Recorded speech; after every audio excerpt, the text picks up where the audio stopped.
Let me tell you a story. A few months ago, someone said something that really, really, really hurt me. It wasn't really what they said, it was mostly how they said it. Their tone made me feel small, like my thoughts didn't matter. And before I knew it, I snapped.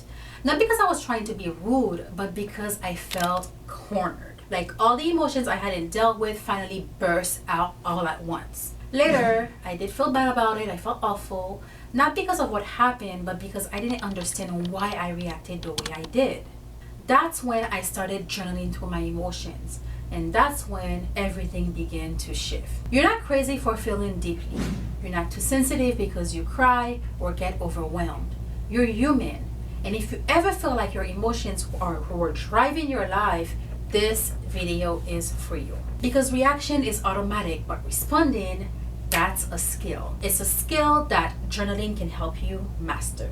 So let's walk through it together. Step number 1, name what you're feeling. You can't heal what you won't name. Most of us were raised to hide our emotions, to say, I'm fine, even when really we're not. But journaling gives you permission to tell the truth. So in your journal, start with this. Right now, I feel ta-da-da. Write it out. Don't just write sad, go deeper. Write things like, I feel overlooked. I feel like I'm always holding it together for everyone but me. I feel hopeful, but I'm scared to trust it. When you name your feelings, you disarm them. They stop being this heavy fog and become something you can face. Step number 2, ask what's underneath it. Every emotion is a messenger, so ask, what's beneath this emotion? You might discover anger is hiding grief, anxiety is a fear of rejection, silence is a shield for emotional exhaustion. For example, maybe you write something like, I'm upset because I feel like no one listens. Or, I'm defensive because I feel scared to be vulnerable. Or it could be, I'm numb because I've been hurt too many times to feel safe. This is where self-compassion starts. You're not being dramatic, you're being honest. Step number 3, trace the trigger. Next, trace the spark that set this on fire. So here's a prompt you can start with.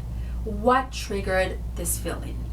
Where did this emotion start? Was it a text that stung, a comment that felt like a jab, or a moment that mirrored an old wound? You're not assigning blame, you're seeking clarity. For example, you can write something like, I started feeling shut down in that meeting where I was cut off. Or maybe, the sadness came up when I saw a picture from a time I felt whole, but now I feel lost and broken. Or maybe you can write something like, I felt rejected when they didn't follow through. Awareness is power. When you know your triggers, you stop being ruled by them. Step number 4, choose how you want to respond. Here is the shift. You've named it, you've explored it, you've traced it back. Now, it's time to ask, how do I want to respond to this with wisdom? Instead of spiraling out of control, you're choosing to choose wisely. Instead of shutting down, you're standing in awareness. For example, you might come to the realization that you want to communicate calmly instead of lashing out.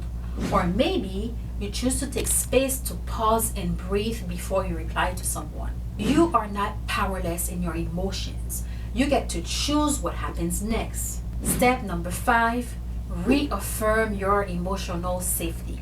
Every emotional experience, especially a triggering one, deserves a moment of closure. Not to rush the feeling away, but to let your body know you are not stuck here. You are safe now. You've just walked through something vulnerable. You've been honest, reflective, and brave. Now you need to anchor. Think of this as the emotional exhale, the soft landing after a storm. Begin with stillness. Sit quietly for a moment. Place your hand on your chest or your belly. Feel the rise and fall of your breath. Now journal this prompt. I am safe to feel and I give my permission to ta-da-da, write it out. Write what your and soul need most in this moment. Maybe it's to let this go without guilt. Maybe what your body needs is to feel this fully without rushing to fix it. Maybe it's to move forward without carrying shame. You get to choose here. You get to decide. You get to rest even if others don't understand. You get to ask for help if that's what you need. You can also choose to forgive yourself for overreacting, to choose peace without abandoning yourself. When we experience strong emotions, our bodies can go into flight, fright, freeze, or fawn, even if the situation doesn't physically threaten us. That's why journaling is so effective at letting you process this stress cycle. This step allows you to tell your body, it's okay to calm down now. You are no longer in the moment that hurt you. It's how you unhook from the reaction, how you integrate wisdom, how you gently come back to yourself. You are not fragile for needing emotional safety. You are intelligent, tender, whole. And the fact that you're learning how to hold space for yourself, well, guess what? That's emotional maturity. That's self-leadership. That's healing. So close the step with love. Close it with softness. Close it with truth. You are safe now. You did the work, and you're allowed to feel proud of that. I want to give you a bonus step because I talk a lot about journaling, but in everyday situations, sometimes you won't have your journal next to you. So let's bring this into your actual life, because journaling isn't just for quiet mornings. It's a tool that can carry you in any moment. Okay, scenario number 1. You're interrupted mid-sentence, you pause and you realize, I feel dismissed. And then you think to yourself, well, underneath that, I really truly feel invisible. And this reminds me of not being heard growing up. Now, once you realize this, you can calmly say to this person, I want to finish my thought, please. And this is where you start speaking and you internally affirm yourself. I am allowed to speak up. Scenario number 2. A friend cancels on you last minute. Don't you just hate that? In that moment, you can think, because you've been journaling for so long, you know how to process your feelings. You might feel something like, well, I feel important. Underneath that, I feel like people don't value my time. And you might realize, this go back to feeling left out as a kid. And underneath that, you can say, you know what? Right now in this moment, I choose to address this honestly, not passively, not aggressively. You are worthy of consistency and respect. Maybe you say that to yourself over and over. Even without your journal, the steps live inside you. So breathe, pause, reflect, respond.